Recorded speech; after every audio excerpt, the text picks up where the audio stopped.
प्रणाम साधकगण। जय माता रानी। आज हम लोग कवच और गला कीलक का पाठ करते हुए सप्तशती के 5वें, 6ठे, 7वें और 8वें अध्याय का पाठ करेंगे। तो चलिए हम लोग पाठ का प्रारंभ करते हैं। ओम चंडिका देवी को नमस्कार है।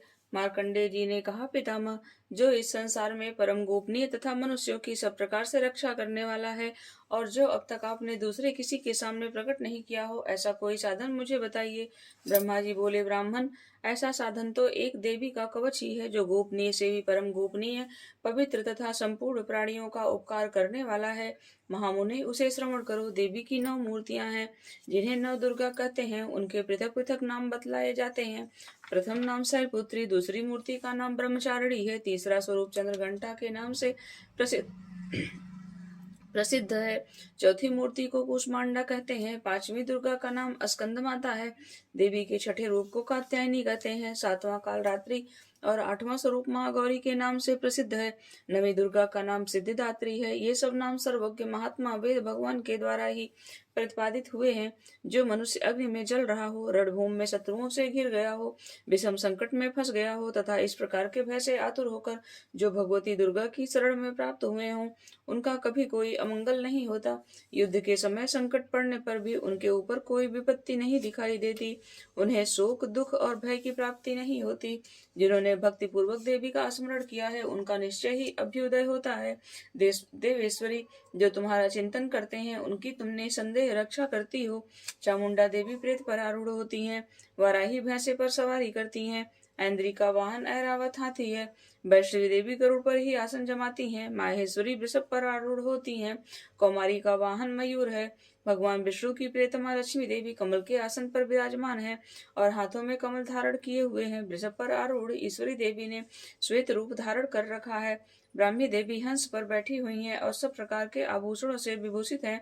इस प्रकार ये सभी माताएं सब प्रकार की योग शक्तियों से संपन्न हैं। इसके सिवा और भी बहुत सी देवियां हैं, जो अनेक प्रकार के आभूषणों की शोभा से युक्त तथा नाना प्रकार के रत्नों से सुशोभित हैं। ये संपूर्ण देवियां क्रोध में भरी हुई हैं और भक्तों की रक्षा के लिए रथ पर बैठी दिखाई देती हैं। ये शंख, चक्र, गदा, शक्ति, हल और मूसल, खेटक और तोमर, परस तथा पास, कुंत और त्रिशूल एवं उत्तम सारंग, धनुष आदि अस्त्र शस्त्र अपने हाथों में धारण करती हैं। दैत्यों के शरीर का नाश करना, भक्तों को अभयदान देना और देवताओं का कल्याण करना, यही उनके शस्त्र धारण का उद्देश्य है। महान रौद्र रूप, अत्यंत घोर पराक्रम, महान बल और महान उत्साह वाली देवी, तुम महान भय का नाश करने वाली हो। तुम्हें नमस्कार है। तुम्हारी ओर देखना भी कठिन है। शत्रुओं का भय बढ़ाने वाली जगदम्बिके, मेरी रक्षा करो। पूर्व दिशा में ऐन्द्री मेरी रक्षा करें, अग्निकोण में अग्निशक्ति, दक्षिण दिशा में वाराही तथा नैऋत्य कोण में खड्गधारिणी मेरी रक्षा करें, पश्चिम दिशा में वारुणी और वायव्य कोण में मृग पर सवारी करने वाली देवी मेरी रक्षा करें। उत्तर दिशा में कौमारी और ईशान कोण में शूलधारिणी देवी रक्षा करें। ब्राह्मणी, तुम ऊपर की ओर से मेरी रक्षा करो। वैष्णवी देवी नीचे की ओर से मेरी रक्षा करें। इस प्रकार सौ को अपना वाहन बनाने वाली चामुंडा देवी 10 दिशाओं में मेरी रक्षा करें। जया आगे से और विजया पीछे की ओर से मेरी रक्षा करें। वाम भाग में अजिता और दक्षिण भाग में अपराजिता रक्षा करें। उद्योतनी शिखा की रक्षा करें। उमा मेरे मस्तक पर विराजमान होकर रक्षा करें। ललाट में मालाधारी रक्षा करें। यशस्वी देवी मेरी भवों का संरक्षण करें। भवों के मध्य भाग में त्रिनेत्रा और नथनों के यमघंटा देवी रक्षा करें। दोनों नेत्रों के मध्य भाग में शंखिनी और कानों में द्वारवासिनी रक्षा करें। कालिका देवी कपोलों की तथा भगवती शंकरी कानों के मूल भाग की रक्षा करें। नासिका में सुगंधा और ऊपर के ओठ में चर्चिका देवी रक्षा करें। नीचे के ओठ में अमृत कला तथा जीवा में सरस्वती देवी रक्षा करें। कौमारी दांतों की और चंडिका कंठ प्रदेश की रक्षा करें। चित्रघंटा गले की, घाटी की और महामाया तालु में रहकर रक्षा करें। कामाक्षी ठोड़ी की और सर्वमंगला मेरी बाड़ी की रक्षा करें। भद्रकाली ग्रीवा में और धनुधरी पृष्ठवंश में रहकर रक्षा करें। कंठ के बाहरी भाग में नील ग्रीवा और कंठ में की नली में नलकुबरी रक्षा करें। दोनों कंधों में खड्गिनी और मेरी दोनों भुजाओं की वज्रधारणी रक्षा करें। दोनों हाथों में दंडनी और अंगुलियों में अंबिका रक्षा करें। शूलेश्वरी नखों की रक्षा करें। कुलेश्वरी कुछ में रहकर रक्षा करें। महादेवी दोनों अस्तनों की और शोक विनाशिनी देवी मन की रक्षा करें। ललिता देवी हृदय में और शूल धारणी उदर में रहकर रक्षा करें। नाभि में कामनी और गुह भाग की गुहेश्वरी रक्षा करें। पूतना और कामिका लिंग की और महेश वाहिनी गुदा की रक्षा करें। भगवती कटिभाग में बंदवासिनी घुटनों की रक्षा करें। संपूर्ण कामनाओं को देने वाली देवी महाबला देवी दोनों पिंडलियों की रक्षा करें। नारसिंही दोनों घुट्टियों की और तेजसी देवी दोनों चरणों के पृष्ठभाग की रक्षा करें। श्रीदेवी पैरों की उंगलियों में और तलवासनी पैरों के तलुओं में रहकर रक्षा करें। अपने दाढ़ों के कारण भयंकर दिखाई देने वाली दष्टाम कराल देवी नखों की और उधर केसनी देवी केसों की रक्षा करें। रोम वालियों के छिद्रों में कौबेरी और त्वचा की वागीश्वरी देवी रक्षा करें। पार्वती देवी रक्त मज्जा वसा मांस हड्डी और मेद की रक्षा करें। आंतों की कालरात्रि और पित्त की मुक्तेश्वरी देवी रक्षा करें। मूलाधार आदि कमल कोशों में पद्मावती देवी, कप में चूड़ामणि देवी स्थित होकर रक्षा करें। नख के तेज की ज्वालामुखी रक्षा करें, जिसका किसी भी अस्त्र से भेदन नहीं हो सकता, वह अभेद्या देवी शरीर की समस्त संधियों में रहकर रक्षा करें। ब्राह्मणी आप मेरे वीर की रक्षा करें। छत्तीसवरी छाया की तथा धर्मधारणी देवी मेरे अहंकार मन और बुद्धि की रक्षा करें। हाथ में वज्र धारण करने वाली वज्रहस्ता देवी मेरे प्राण अपान ब्यान उदान और समान वायु की रक्षा करें। कल्याण से शोभित होने वाली भगवती कल्याण शोभना मेरे प्राण की रक्षा करें। रस रूप गंध शब्द और स्पर्श इन विषयों का अनुभव करते समय योगिनी देवी रक्षा करें। और सत्व गुण रजोगुण और तमोगुण रक्षा सदा नारायणी देवी करें। वाराही आयु की रक्षा करें। वैष्णवी देवी धर्म की रक्षा करें तथा चक्रणी देवी यश कीर्ति लक्ष्मी धन तथा विद्या की रक्षा करें। इंद्राणी आप मेरे गोत्र की रक्षा करें। चंडिके तुम मेरे पशुओं की रक्षा करो। महालक्ष्मी पुत्रों की रक्षा करें और भैरवी पत्नी की रक्षा करें। मेरे पति की सुपथा तथा मार्ग की क्षेम करी रक्षा करें। राजा के दरबार में महालक्ष्मी रक्षा करें तथा सब ओर व्याप्त रहने वाली विजया देवी संपूर्ण भयों से मेरी रक्षा करें। देवी जो स्थान कवच में नहीं कहा गया अतएव रक्षा से रहित है, वह सब तुम्हारे द्वारा सुरक्षित हो, क्योंकि तुम विजयशालिनी और पापनाशिनी हो। यदि अपने शरीर का भला चाहे तो मनुष्य बिना कवच के कहीं एक पग भी ना जाए, कवच का पाठ करके ही यात्रा करे। कवच के द्वारा सब ओर से सुरक्षित मनुष्य जहाँ जहाँ भी जाता है वहाँ वहाँ उसे धन लाभ होता है तथा संपूर्ण कामनाओं की सिद्धि करने वाली विजय की प्राप्ति होती है। वह जिस अभिष्ट वस्तु का चिंतन करता है उसको निश्चय ही वह प्राप्त होती है। वह पुरुष इस पृथ्वी पर तुलना रहित महान ऐश्वर्य का भागी होता है। कवच से सुरक्षित मनुष्य निर्भय हो जाता है, युद्ध में उसकी पराजय नहीं होती तथा वह तीनों लोकों में पूजनीय होता है। देवी का यह कवच देवताओं के लिए भी दुर्लभ है। जो प्रतिदिन नियम पूर्वक तीनों संध्याओं के समय श्रद्धा के साथ इसका पाठ करता है उसे दैवी कला प्राप्त होती है तथा वह तीनों लोकों में कहीं भी पराजित नहीं होता। इतना ही नहीं, वह अपमृत्यु से रहित हो 100 से भी अधिक वर्षों तक जीवित रहता है। मकड़ी, चेचक और कोढ़ आदि उसकी संपूर्ण व्याधियां नष्ट हो जाती हैं।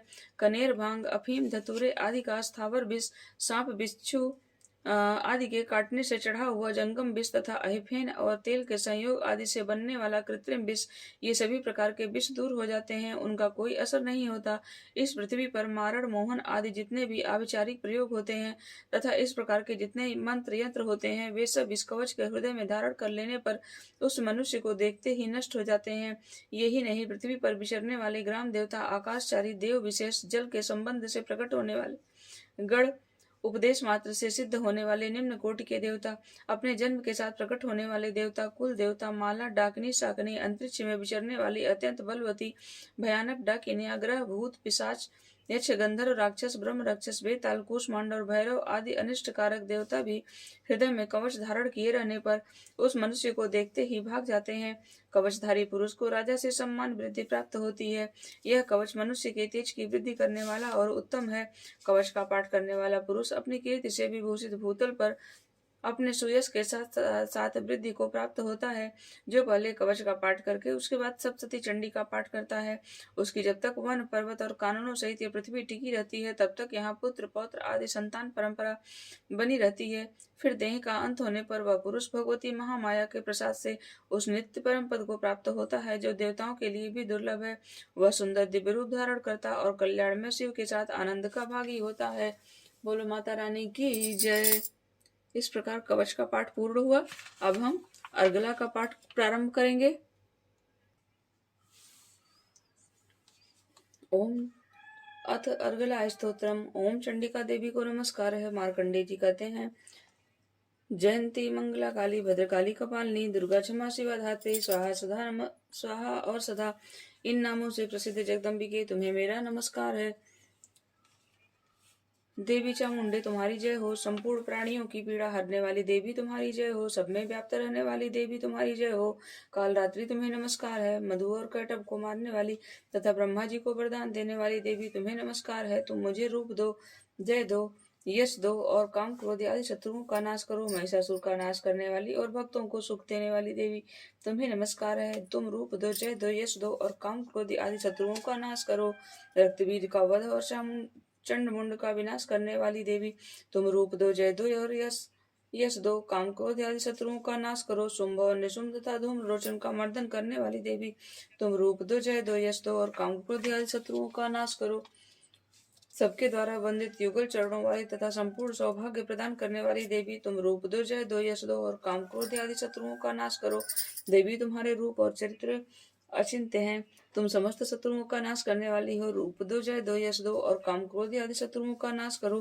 पापों को दूर करने वाली चंडिके जो भक्ति पूर्वक तुम्हारे चरणों में सर्वदा मस्तक झुकाते हैं, उन्हें रूप दो, जय दो और यश दो और उनके काम क्रोध आदि शत्रुओं का नाश करो। रोगों का नाश करने वाली चंडिके जो भक्ति पूर्वक तुम्हारी स्तुति करते हैं, उन्हें रूप दो, जय दो, यश दो और उनके काम क्रोध आदि शत्रुओं का नाश करो। चंडिके इस संसार में जो भक्ति पूर्वक तुम्हारी पूजा करते हैं, उन्हें रूप दो, जय दो, यश दो और उनके काम क्रोध आदि शत्रुओं का नाश करो।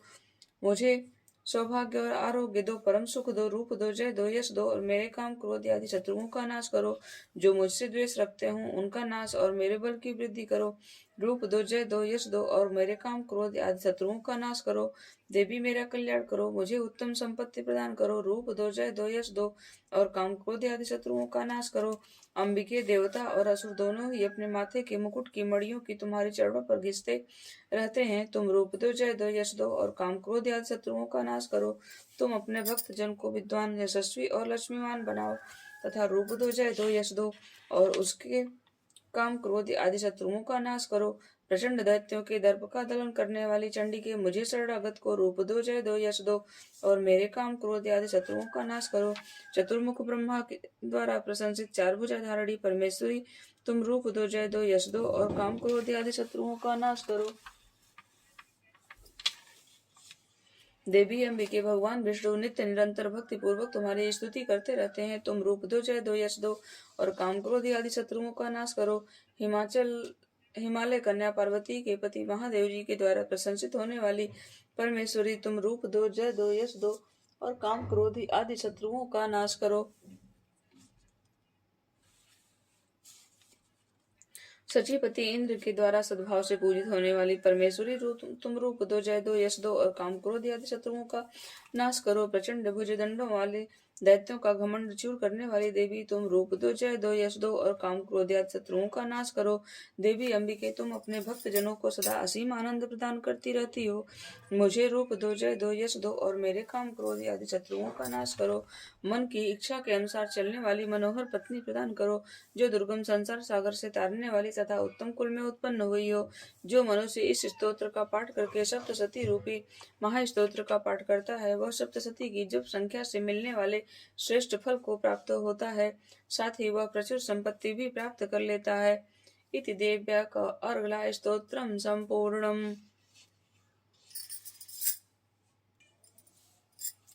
अब हम कीलक का पाठ प्रारंभ करते हैं। अथ कीलकम। ओम चंडिका देवी को नमस्कार है। मार्कंडेय जी कहते हैं, विशुद्ध ज्ञान ही जिनका शरीर है, तीनों वेद ही जिनके तीन दिव्य नेत्र हैं,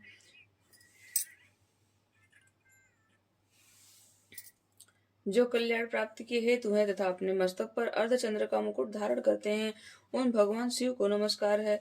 मंत्रों का जो अभिकीलक है, अर्थात मंत्रों की सिद्धि में विघ्न उपस्थित करने वाले साप रूपी कीलक का जो निवारण करने वाला है, उस सप्तशती स्तोत्र को संपूर्ण रूप से जानना चाहिए।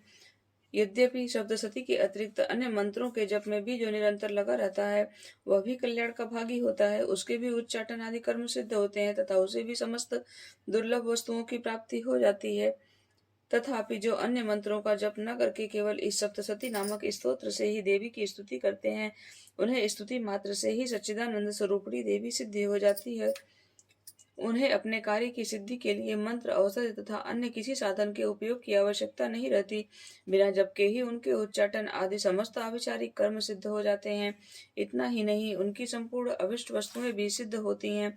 लोगों के मन में यह शंका थी कि जब केवल सप्तशती की उपासना से अथवा सप्तशती को छोड़कर अन्य मंत्रों की उपासना से भी समान रूप से सब कार्य सिद्ध होते हैं, तब इनमें श्रेष्ठ कौन सा साधन है। लोगों की इस शंका को सामने रखकर भगवान शंकर ने अपने पास आए हुए जिज्ञासुओं को समझाया कि यह सप्तशती नामक संपूर्ण स्तोत्र ही सर्वश्रेष्ठ एवं कल्याणमय है।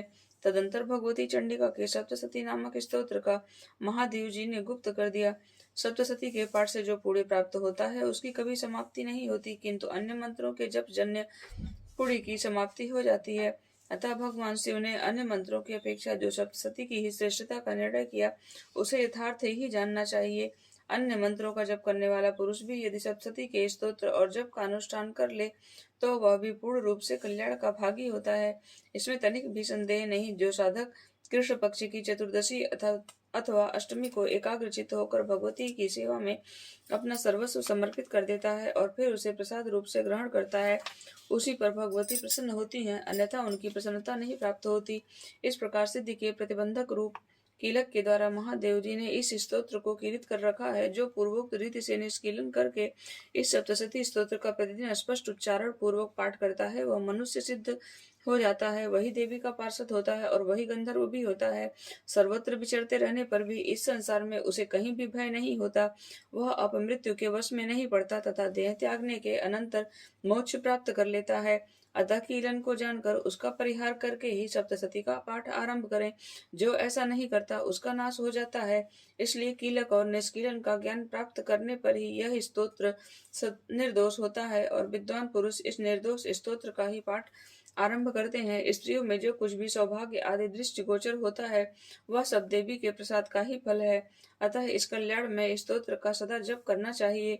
इस स्तोत्र का मंद स्वर से पाठ करने पर स्वल्प फल की प्राप्ति होती है और उच्च स्वर से पाठ करने पर पूर्ण फल की सिद्धि होती है। अतः उच्च स्वर से ही इसका पाठ आरंभ करना चाहिए।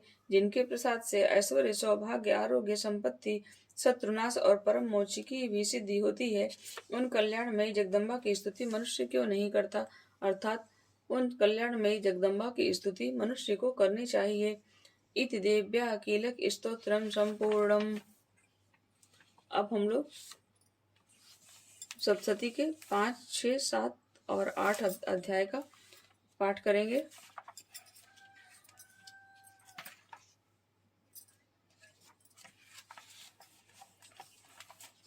देवताओं, पंचम अध्याय। देवताओं द्वारा देवी की स्तुति। चंड मुंड के मुख से अंबिका के रूप की प्रशंसा सुनकर शुंभ का उनके पास दूत भेजना और दूत का निराश होकर लौटना।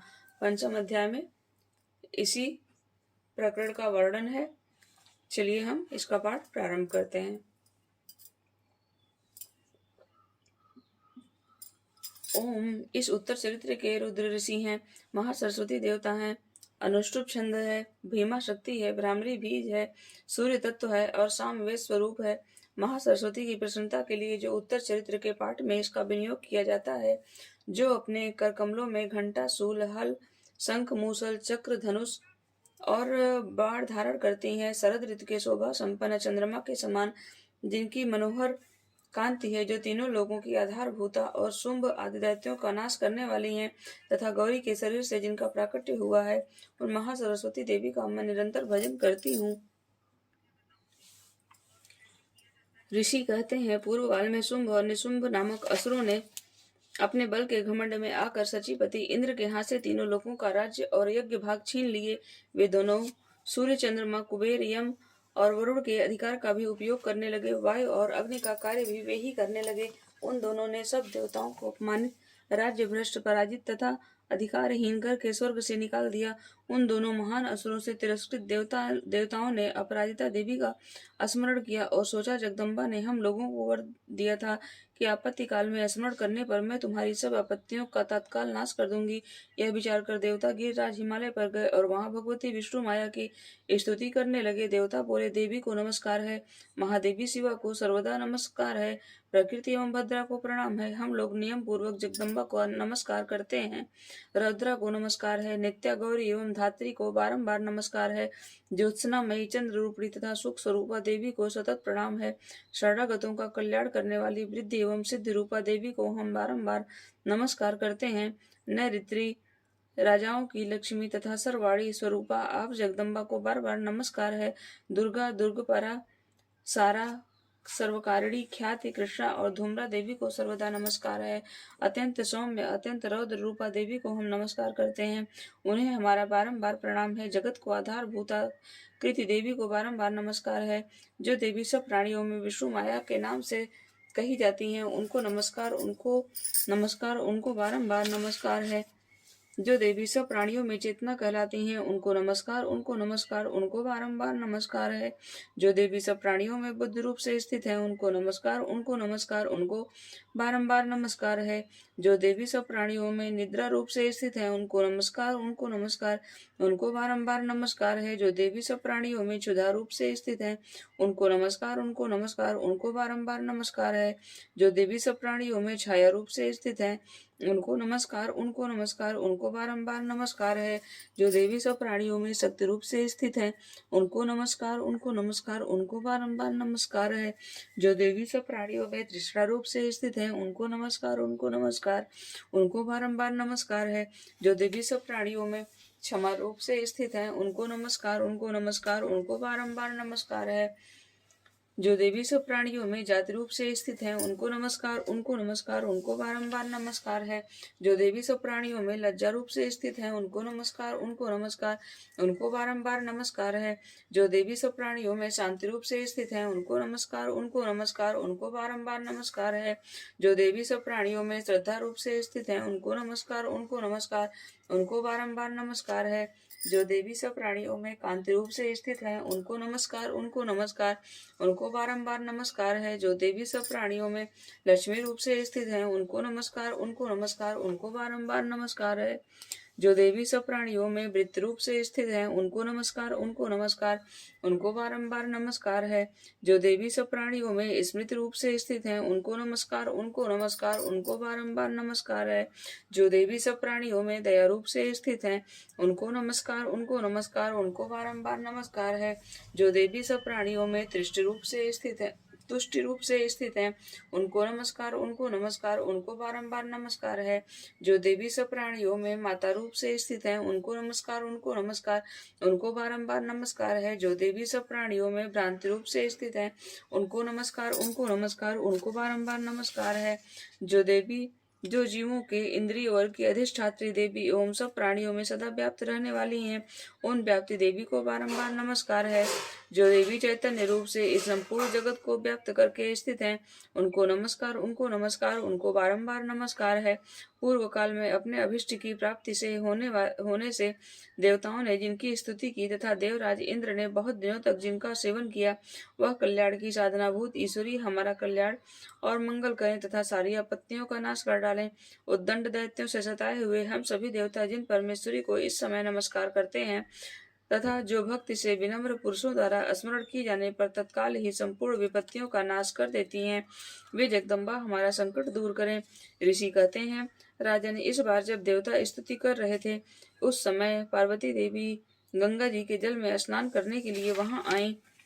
उन सुंदर भौहों वाली भगवती देवी ने देवताओं से पूछा, आप लोग यहाँ किसकी स्तुति करते हैं? तब उन्होंने शरीर कोश से प्रकट हुई शिवा देवी बोली, शुंभ दैत्य से तिरस्कृत और युद्ध में निशुंभ से पराजित हो यहाँ एकत्रित हुए ये समस्त देवता मेरी ही स्तुति कर रहे हैं।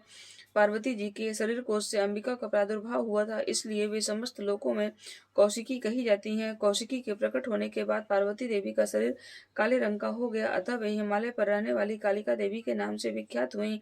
तदंतर शुंभ निशुंभ के भृत्य चंडमुंड वहां आए और उन्होंने परम मनोहर रूप धारण करने वाली अंबिका देवी को देखा। फिर वे शुंभ के पास जाकर बोले, महाराज, एक अत्यंत मनोहर स्त्री जो अपनी दिव्य कांति से हिमालय को प्रकाशित कर रही है, वैसा उत्तम रूप कहीं किसी ने भी नहीं देखा होगा। असुरेश्वर, पता लगाइए वह देवी कौन है और उसे ले लीजिए। स्त्रियों में तो वह रत्न है, उसका प्रत्येक अंग बहुत ही सुंदर है तथा वह अपने स्त्री अंगों की प्रभा से संपूर्ण दिशाओं को प्रकाश फैला रही है। दैत्यराज, अभी वह हिमालय पर ही मौजूद है, आप उसे देख सकते हैं। प्रभु, तीनों लोकों में मणि, हाथी और घोड़े जितने भी रत्न हैं वे सब इस समय आपके घर में ही शोभा पाते हैं। हाथियों में रत्नभूत ऐरावत, यह पारिजात का वृक्ष और यह उच्च श्रवा घोड़ा सब आपने इंद्र से ले लिया है। हंसों से जुता हुआ यह विमान भी आपके आंगन में शोभा पाता है। यह रत्नभूत अद्भुत विमान जो पहले ब्रह्मा जी के पास था अब आपके यहाँ लाया गया है। यह महापद्म नामक निधि आप कुबेर से छीन कर लाए हैं। समुद्र ने भी आपको किंजलनी नाम की माला भेंट की है जो केसरों से सुशोभित है और जिसके कमल कभी कुमलाते नहीं हैं। सुवर्ण की वर्षा करने वाला वरुण का छत्र भी आपके घर में शोभा पाता है तथा यह श्रेष्ठ रथ जो पहले प्रजापति के अधिकार में था अब आपके पास मौजूद है। दैतेश्वर मृत्यु की उत्क्रांतिदा नाम वाली शक्ति भी आपने छीन ली है तथा वरुण का पास और समुद्र में होने वाले सब प्रकार के रत्न आपके भाई निशुंभ के अधिकार में है। अग्नि ने भी स्वतः शुद्ध किए हुए 2 वस्त्र आपकी सेवा में अर्पित किए हैं। दैत्यराज, इस प्रकार सभी रत्न आपने एकत्र कर लिए हैं। फिर जो यह स्त्रियों में रत्न रूप कल्याणमयी देवी हैं उसे आप क्यों नहीं अपने अधिकार में कर लेते। ऋषि कहते हैं, चंडमुंड का यह वचन सुनकर शुंभ महादैत्य सुग्रीव को दूत बनाकर देवी के पास भेजा और कहा, तुम मेरी आज्ञा उससे उसके सामने ये बातें कहना और ऐसा उपाय करना जिससे प्रसन्न होकर वह शीघ्र ही यहाँ आ जाए। वह दूत पर्वत के अत्यंत रमणीय प्रदेश में जहाँ देवी मौजूद थी गया और मधुर वाणी में कोमल वचन बोला। दूत बोला, देवी, दैत्यराज शुंभ इस समय तीनों लोकों के परमेश्वर हैं। मैं उन्हीं का भेजा हुआ दूत हूँ और यहाँ तुम्हारे ही पास आया हूँ। उनकी आज्ञा सदा सब देवता एक स्वर से मानते हैं, कोई उसका उल्लंघन नहीं कर सकता। वे संपूर्ण देवताओं को परास्त कर चुके हैं। उन्होंने तुम्हारे लिए जो संदेश दिया है उसे सुनो। संपूर्ण त्रिलोकी मेरे अधिकार में है, देवता भी मेरी आज्ञा के अधीन चलते हैं। संपूर्ण यज्ञों के भागों को मैं ही पृथक पृथक भोगता हूँ। तीनों लोकों में जितने श्रेष्ठ रत्न हैं वे सब मेरे अधिकार में है। देवराज इंद्र का वाहन ऐरावत हाथियों में रत्न के समान है, मैंने छीन लिया है। क्षीर सागर का मंथन करने से जो अश्वरत्न उच्च श्रवा प्रकट हुआ था उसे देवताओं ने मेरे पैरों पर पड़कर समर्पित किया है। सुंदरी, उनके सिवा और भी जितने रत्नभूत पदार्थ देवताओं, गंधर्वों और नागों के पास थे वे सब मेरे ही पास आ गए हैं। देवी, हम लोग तुम्हें संसार की स्त्रियों में रत्न मानते हैं, अतः तुम हमारे पास आ जाओ, क्योंकि रत्नों का उपभोग करने वाले हम ही हैं। चंचल कटाक्षों वाली सुंदरी, तुम मेरी या मेरे भाई महापराक्रमी निशुंभ की सेवा में आ जाओ, क्योंकि तुम रत्न स्वरूपा हो। मेरा वरण करने से तुम्हें तुलना रहित महान ऐश्वर्य की प्राप्ति होगी। अपनी बुद्धि से यह विचार कर तुम मेरी पत्नी बन जाओ। ऋषि कहते हैं, दूत के यूं कहने पर कल्याणमयी भगवती दुर्गा देवी जो इस जगत को धारण करती हैं मन ही मन गंभीर भाव से मुस्कुराई और इस प्रकार बोली। देवी ने कहा, दूत, तुमने सत्य कहा है, इसमें तनिक भी मिथ्या नहीं। शुंभ तीनों लोकों के स्वामी है और निशुंभ भी उसके समान पराक्रमी है, किंतु इस विषय में मैंने जो प्रतिज्ञा कर ली है उसे मिथ्या कैसे करूं। मैंने अपनी अल्प बुद्धि के कारण पहले से जो प्रतिज्ञा कर रखी है उसे सुनो। जो मुझे संग्राम में जीत लेगा, जो मेरे अभिमान को चूर्ण कर देगा तथा संसार में जो मेरे समान बलवान होगा वही मेरा स्वामी होगा। इसलिए शुंभ तथा महादैत्य निशुंभ स्वयं भी यहाँ पधारें और मुझे जीत कर शीघ्र ही मेरा पाणी ग्रहण कर लें। इसमें विलंब की क्या आवश्यकता। दूत बोला, देवी, तुम घमंड में भरी हो, मेरे सामने ऐसी बातें न करो। तीनों लोगों में ऐसा कौन सा पुरुष है जो शुंभ निशुंभ के सामने खड़ा हो सके। देवी, अन्य दैत्यों के सामने भी सारे देवता युद्ध में नहीं ठहर सकते, फिर तुम अकेली स्त्री होकर कैसे ठहर सकती हो।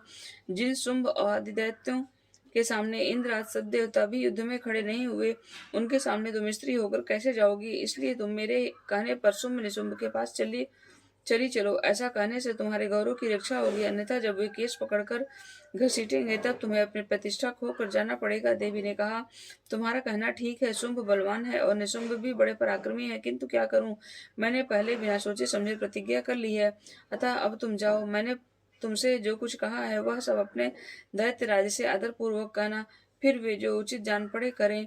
इस प्रकार से मार्कंडेय पुराण में सावर्णिक मनवंतर की कथा के अंतर्गत देवी महात्म्य में देवी दूत संवाद नामक 5वां अध्याय पूरा हुआ। कष्टो अध्याय धूम्रलोचन वध। ध्यानम। मैं सर्वगेश्वर भैरव के अंक में निवास करने वाली परमोत्कृष्ट पद्मावती देवी का चिंतन करता हूँ। वे नागराज के आसन पर बैठी हैं। नागों के फड़ों में सुशोभित होने वाली मणियों की विशाल माला से उनकी देह लता उद्भासित हो रही है। सूर्य के समान उनका तेज, 3 नेत्र उनकी शोभा बढ़ा रहे हैं। वे हाथों में माला, कुंभ, कपाल और कमल लिए हुए हैं। उनके मस्तक में अर्धचंद्र का मुकुट सुशोभित है। ऋषि कहते हैं, देवी का यह कथन सुनकर दूतों को बड़ा अमरस हुआ और उसने दैत्यराज के पास जाकर सब समाचार विस्तार पूर्वक का सुनाया। दूत के उस वचन को सुनकर दैत्यराज कुपित हो उठा और दैत्य सेनापति धूम्रलोचन से बोला, धूम्रलोचन, तुम शीघ्र अपनी सेना साथ लेकर जाओ और उस दुष्टा के केस पकड़कर घसीटते हुए उसे बलपूर्वक यहाँ ले आओ। उसकी रक्षा करने के लिए यदि कोई दूसरा खड़ा हो तो वह देवता, यक्षित अथवा गंधर्व ही क्यों न हो, उसे अवश्य मार डालना। ऋषि कहते हैं, शुंभ के इस प्रकार आज्ञा देने पर वह धूम्रलोचन दैत्य 60,000 असुरों की सेना को साथ लेकर वहां से तुरंत चल दिया। वहां पहुंचकर उसने हिमालय पर रहने वाली देवी को देखा और ललकार कर कहा, अरे तो शुंभ ने शुंभ के पास चल, यदि इस समय प्रसन्नता पूर्वक मेरे स्वामी के समीप नहीं चलेगी तो मैं बलपूर्वक बालों को पकड़कर घसीटते हुए तुझे ले चलूंगा। देवी बोली, तुम्हें दैत्यों के राजा ने भेजा है, तुम स्वयं भी बलवान हो और तुम्हारे साथ विशाल सेना भी है। ऐसी दशा में यदि मुझे बलपूर्वक ले चलोगे तो मैं तुम्हारा क्या कर सकती हूँ। ऋषि कहते हैं, देवी के यूं कहने पर धूम्रलोचन उनकी ओर दौड़ा। तब अंबिका ने हूम शब्द के उच्चारण मात्र से उसे भस्म कर दिया। फिर तो क्रोधों में भरी हुई दैत्यों की विशाल सेना और अंबिका ने एक दूसरे पर तीखे सहायकों, शक्तियों और फरसों की वर्षा आरंभ की। इतने में ही देवी का वाहन सिंह क्रोध में भरकर भयंकर गर्जना करके गर्दन के बालों को हिलाता हुआ असुरों की सेना में कूद पड़ा। उसने कुछ दैत्यों को पंजों की मार से, कितनों को अपने जबड़ों से और कितनों को ही महादैत्यों के घर पटक कर ओठ की दाढ़ों से घायल करके मार डाला। उस सिंह ने अपने नखों से कितनों के पेट फाड़ डाले, थप्पड़ मारकर कितनों के सिर धड़ से अलग कर दिए, कितनों की भुजाएं और मस्तक काट डाले तथा गर्दन के बाल हिलाते हुए उसने दूसरे दैत्यों को पेट फाड़कर उनका रक्त चूस लिया। अत्यंत क्रोध में भरे हुए देवी के वाहन उस महाबली सिंह ने क्षण भर में ही असुरों की सारी सेना का देवी के वाहन उस महाबली सिंह ने क्षण भर में ही असुरों की सारी सेना का संहार कर डाला। शुंभ ने जब सुना देवी ने धूम्रलोचन असुर को मार डाला तो उसके सिंह ने उसकी सारी सेना का सफाया कर डाला। तब उस दैत्यराज को बड़ा क्रोध हुआ, उसका ओठ कांपने लगा। उसने चंड और मुंड नामक 2 महादैत्यों को आज्ञा दी, हे चंड और हे मुंड, तुम लोग बहुत बड़ी सेना लेकर वहां जाओ और उस देवी के बाल पकड़कर अथवा उसे बांधकर शीघ्र यहाँ ले आओ। यदि इस प्रकार उसको लाने में संदेह हो तो युद्ध में सब प्रकार के अस्त्र शस्त्रों तथा समस्त आसुरी सेना का प्रयोग करके उसकी हत्या कर डालना। उस दुष्टा की हत्या होने तथा सिंह के मारे जाने पर उस अंबिका को बांधकर शीघ्र साथ ले शीघ्र ही लौट आना। इस प्रकार से मार्कंडेय पुराण में सावर्णिक मनवंतर की कथा के अंतर्गत देवी महात्म्य में धूम्रलोचन वध नामक 6वां अध्याय पूर्ण हुआ। 7वां अध्याय चंड और मुंड का वध। ध्यानम। मैं मातंगी देवी का ध्यान करती हूँ। वे रत्नमय सिंहासन पर बैठकर पढ़ते हुए तोते को मधुर शब्द सुन रही हैं। उनके शरीर का वर्ण श्याम है। वे अपना एक पैर कमल पर रखे हुए हैं और मस्तक पर अर्धचंद्र धारण करती हैं तथा कहवार पुष्पों की माला धारण किए बीड़ा बजाती हैं। उनके अंगों में कसी हुई चोली शोभा पा रही है। वे लाल रंग की साड़ी पहने हाथ में शंख में पात्र लिए हुए हैं। उनके वदन पर मधु का हल्का हल्का प्रभाव जान पड़ता है और ललाट में बिंदी शोभा पा रही है। ऋषि कहते हैं, तदंतर शुंभ की आज्ञा पाकर वे चंड मुंड आदि दैत्य चतुरंगिणी सेना के साथ अस्त्र शस्त्रों से सुसज्जित हो चल दिए। फिर गिरिराज हिमालय के सुवर्ण में ऊंचे शिखर पर पहुंचकर उन्होंने सिंह पर बैठी देवी को देखा। वे मंद मंद मुस्कुरा रही थीं। उन्हें देखकर दैत्य लोग तत्परता से पकड़ने का उद्योग करने लगे। किसी ने धनुष तान लिया, किसी ने तलवार संभाली और कुछ लोग देवी के पास आकर खड़े हो गए। तब अंबिका ने उन शत्रुओं के प्रति बड़ा क्रोध किया। उस समय क्रोध के कारण उनका मुख काला पड़ गया, ललाट में भौहें टेढ़ी हो गईं और वहां से तुरंतर विकराल मुखी काली प्रकट हुई और जो तलवार और पास लिए हुए थी, जो वे विचित्र खड़वांग धारण किए और चीते की चर्म की साड़ी पहने नर मुंडों की माला से विभूषित थी। उनके शरीर का मांस सूख गया था। वे केवल हड्डियों का ढांचा थी जिससे वे अत्यंत भयंकर जान पड़ती थीं। उनका मुख बहुत विशाल था, जीभ लपलपाने के कारण और भी डरावनी प्रतीत होती थीं। उनकी आंखें भीतर को धसी हुई और कुछ लाल थीं। वे अपनी भयंकर गर्जना से संपूर्ण दिशाओं को गुजार रही थीं। बड़े बड़े दैत्यों का वध करती हुई वे कालिका देवी बड़े वेग से दैत्यों की उस सेना पर टूट पड़ी और उन सबका भक्षण करने लगी। वे पार्श्व रक्षकों, अंकुशधारी महावतों, योद्धाओं और घंटा सहित कितने ही हाथियों का एक ही हाथ से पकड़कर मुंह में डाल लेती थीं। इसी प्रकार घोड़े, रथ और सारथी के साथ रथी सैनिकों के मुंह में डालकर वे उन्हें बड़े भयानक रूप से चबा डालती थीं। किसी के बाल पकड़ लेती, किसी का गला दबा देती, किसी को पैरों से कुचल डालती और किसी को छाती के धक्के से गिराकर मार डालती थीं और असुरों के छोड़े हुए बड़े बड़े अस्त्र शस्त्र मुंह से पकड़ लेती थी और रोष में भरकर उनके दांतों से पीस डालती थीं। काली ने बलवान एवं दुरात्मा दैत्यों की सारी सेना रौंद डाली, खा डाली और कितनों को ही मार भगाया।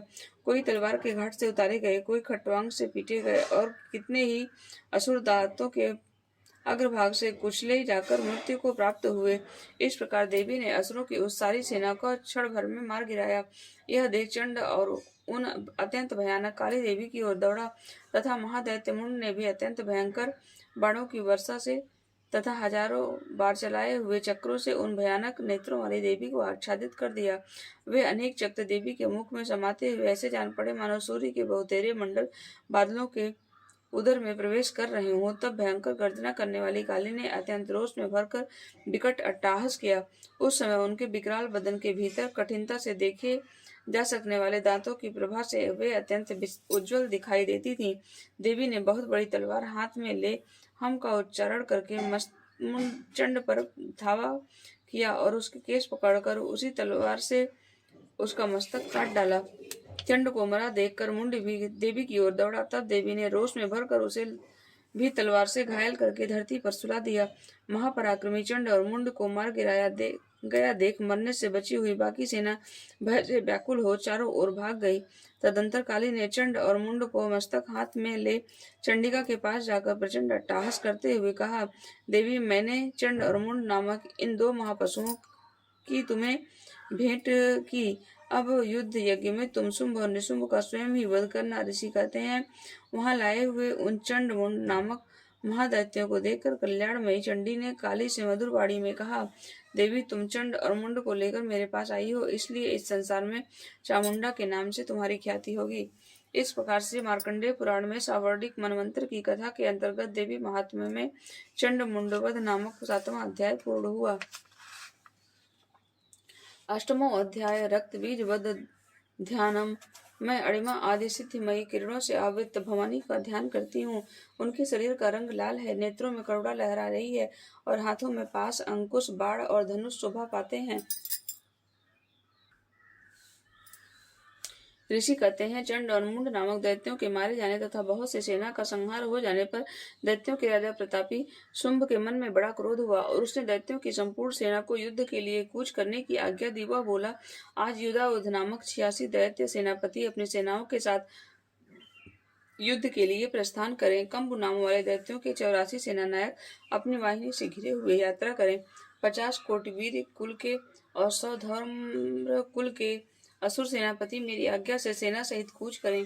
कालक, तौहद, मौर्य तथा काल के असुर भी युद्ध के लिए तैयार हो मेरी आज्ञा से तुरंत प्रस्थान करें। भयानक शासन करने वाले असुर राज शुंभ इस प्रकार आज्ञा दे शास्त्रों बड़ी बड़ी सेनाओं के साथ युद्ध के लिए प्रस्थित हुआ।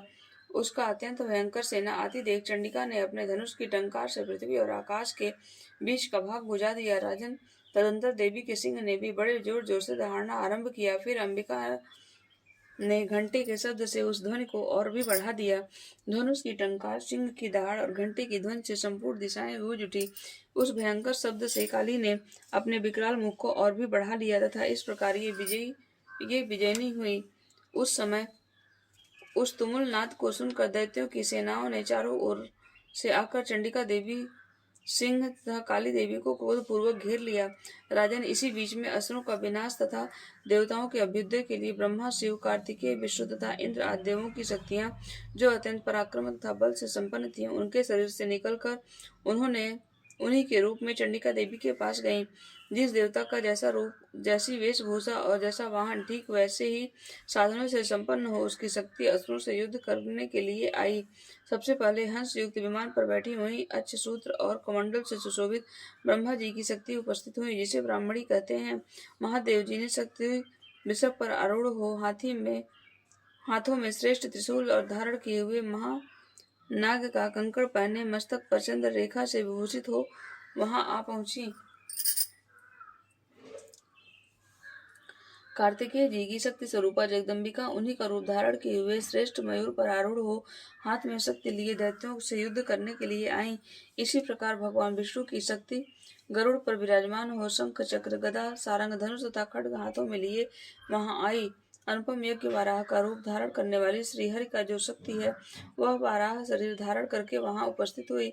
नारसिंही शक्ति से भी नृसिंह के समान शरीर धारण करके वहां आई। उसकी गर्दन के बालों को झटकने से आकाश के तारे बिखरे पड़ते थे। उस प्रकार इंद्र की शक्ति वज्र हाथ में लिए गजराज ऐरावत पर बैठकर आई। उनके सहस्त्र नेत्र थे। इंद्र का जैसा रूप वैसा ही उसका भी था। तदंतर उन देव शक्तियों के घिरे हुए महादेव जी ने चंडिका से कहा, मेरी प्रसन्नता के लिए तुम शीघ्र ही इन असुरों का संहार करो। तब देवी के शरीर से अत्यंत भयानक और परम उग्र चंडिका शक्ति प्रकट हुई, जो सैकड़ों गीदड़ियों की भांति आवाज करने वाली थी। उस अपराजिता देवी ने धूमिल जटा वाले महादेव जी से कहा, भगवान आप शुंभ निशुंभ के पास दूत बनकर जाइए और उन अत्यंत गर्वीले दानव शुंभ एवं निशुंभ दोनों से कहिए, साथ ही उनके अतिरिक्त जो भी दानव युद्ध के लिए वहां उपस्थित हों उनको भी यह संदेश दीजिए कि दैत्यों, तुम जीवित रहना चाहते हो तो पाताल को लौट जाओ। इंद्र को त्रिलोकी का राज्य मिल जाए और देवता यज्ञ भाग का उपभोग करें। यदि बल के घमंड में आकर तुम युद्ध की अभिलाषा रखती हो तो मेरे सिवाय तुम्हारे कच्चे मांस से तृप्त हैं। क्योंकि उस देवी ने भगवान शिव के दूत के रूप में कार्य किया था, इसलिए वह शिव द्यूति के नाम से संसार में विख्यात हुई। वे महादैत्य भी भगवान शिव के मुख से देवी के वचन सुनकर क्रोध में भर गए और जहाँ कात्यायनी विराजमान थी उस ओर बढ़े। तदंतर वे दैत्य अमरस में भर कर पहले ही दैत्यों के ऊपर बाण, शक्ति और रिष्टि आदि अस्त्रों की वृष्टि करने लगे। तब देवी ने भी खेल खेल में ही धनुष की टंकार और उससे छोड़े हुए बड़े बड़े बाणों द्वारा दैत्यों के चलाए हुए बाण, शूल, शक्ति और फरसों को काट डाला। फिर काली के उनके आगे होकर शत्रुओं को शूल के प्रहार से विदीर्ण करने लगी और खट्वांग से उनका कचुम्बन निकालती हुई रणभूमि में विचरने लगी। ब्राह्मणी भी जिस ओर दौड़ती उसी ओर अपने कमंडलों का जल छिड़क कर शत्रुओं के ओज पराक्रम को नष्ट कर देती थी।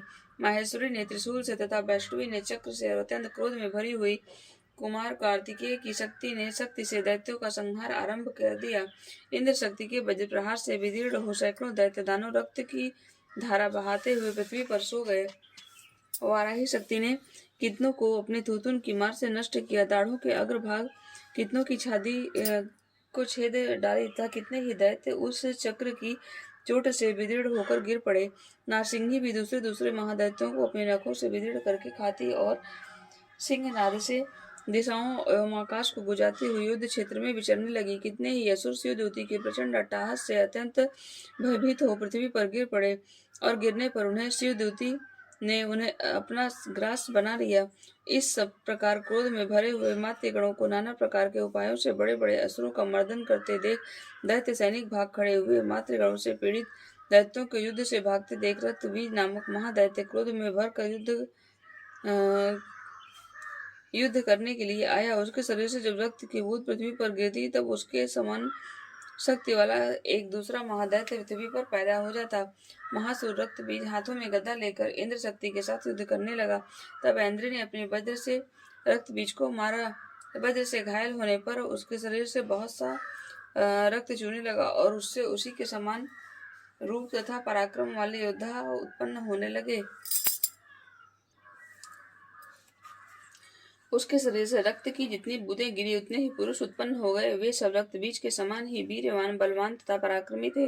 वे रक्त से उत्पन्न होने वाले पुरुष भी अत्यंत भयंकर अस्त्र शस्त्रों का प्रहार करते हुए वहां मातृगणों के साथ घोर युद्ध करने लगे। पुनः वज्र के प्रहार से जब उसका मस्तक घायल हुआ तब रक्त बहने लगा और उससे हजारों पुरुष उत्पन्न हो गए। वैष्णवी ने युद्ध में रक्त बीज पर चक्र का प्रहार किया तथा ऐन्द्री ने उस दैत्य सेनापति को गदा से चोट पहुंचाई। वैष्णवी के चक्र से घायल होने पर उसके शरीर से जो रक्त बहा उससे जो उसी के बराबर आकार वाले सहस्त्रों महादैत्य प्रकट हुए, उनके द्वारा संपूर्ण जगत व्याप्त हो गया। कुमारी ने शक्ति से, वाराही ने खड्ग से, माहेश्वरी ने त्रिशूल से और महादैत्य रक्तबीज को घायल किया।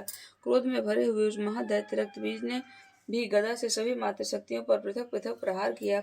शक्ति और शूल आदि से अनेक बार घायल होने पर उसके शरीर से जो रक्त की धारा पृथ्वी पर गिरी उससे निश्चय सैकड़ों असुर उत्पन्न हुए। इस प्रकार उस महादैत्य के रक्त से प्रकट हुए असुरों द्वारा संपूर्ण जगत व्याप्त हो गया। इससे उन देवताओं को बड़ा भय हुआ। देवताओं को उदास देख चंडी काल चंडिका ने काली से शीघ्रता पूर्वक कहा, चामुंडी तुम अपना मुख और भी फैलाओ तथा मेरे सहस्त्रपात से गिरने वाले रक्त बिंदुओं और उनसे उत्पन्न होने वाले महादैत्यों को तुम अपने इस उतावले मुख से खा जाओ। इस प्रकार रक्त से उत्पन्न होने वाले महादैत्यों का भक्षण करते हुए तुम रण में विचरती रहो। ऐसा करने से उस दैत्य का सारा रक्त क्षीण होकर जाने पर वह स्वयं भी नष्ट हो जाएगा। उस भयंकर दैत्य को जब तुम खा जाओगी तब दूसरे नए दैत्य उत्पन्न नहीं हो सकेंगे। कालीय से यूं कहकर चंडिका देवी ने रसूल से रक्त बीज को मारा। काली ने अपने मुख में उसका रक्त ले लिया। तब उसने वहां चंडिका पर गदा से प्रहार किया, किंतु उस गदापात ने देवी को तनिक भी वेदना नहीं पहुंचाई। रक्त बीज के घायल शरीर से बहुत सा रक्त गिरा, किंतु ज्यों ही वह गिरा त्यों ही चामुंडा ने उसे अपने मुख में ले लिया। रक्त गिरने से काली के मुख में जो महादैत्य उत्पन्न हुए उन्हें भी वह चट कर गई और उसने रक्त बीज का रक्त भी पी लिया। तदंतर देवी ने रक्त बीज को, जिसका रक्त चामुंडा ने पी लिया था, वज्र, बाण, खड्ग तथा रिष्टि आदि से मार डाला। राजा ने इस प्रकार शस्त्रों के समुदाय से आहत एवं रक्तहीन हुआ महादैत्य रक्त बीज पृथ्वी पर गिर पड़ा। नरेश्वर, इससे देवताओं की अनुपम हर्ष की प्राप्ति हुई और मातृगण उन असुरों के रक्त पान के मद से उद्धत होकर नृत्य करने लगा। इस प्रकार से मार्कंडेय पुराण में सावर्णिक मनवंतर की कथा के अंतर्गत देवी महात्म्य में रक्त बीज नामक 8वां अध्याय पूरा हुआ। तो साधकगण, हम लोगों ने आज 4 अध्यायों का पाठ किया। मुझे पूरा विश्वास है कि आप लोगों को ये वीडियो अच्छी लग रही होगी, जो क्रमशः चल रही है। तो आप लोग ऐसे ही सहयोग बनाए रखिए, पूरा वीडियो देखिए। अगर आप नहीं भी पढ़ पाते हैं और आप इस पूरे पाठ को सुन लेते हैं तो भी आपको उसी फल की प्राप्ति होगी जो आपको पाठ करने से प्राप्ति होती है। सप्तशती का श्रवण करना या पढ़ना, दोनों के फल जो है बराबर प्राप्त होता है। तो आप लोग ऐसे ही सहयोग बनाए रखिएगा और मेरे साथ जुड़े रहिएगा। मेरा वीडियो अच्छा लगे तो लाइक, शेयर और सब्सक्राइब करना मत भूलिएगा। जय माता रानी।